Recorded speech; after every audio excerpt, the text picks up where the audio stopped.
तर निसर्ग आपली वाट लावणारच काय.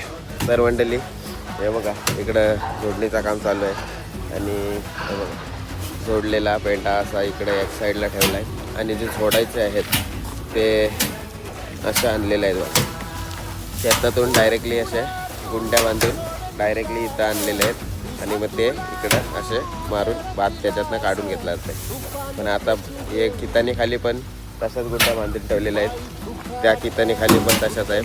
कारण पाऊस कधी पण येत आहे त्याच्यामुळे ढाकून ठेवलेलं आहे आणि पावसाने यावर्षी सर्व शेतांचा वाट लावलेली आहे. त्याच्यामुळे यावेळी भात काहीच पिकलेला नाही आणि पिकलेल्या भाताची सुद्धा भरपूर नुकसान झालेलं आहे. तर यावेळी आम्हाला भाताचं प्रमाण भरपूर कमी भेटलेलं आहे.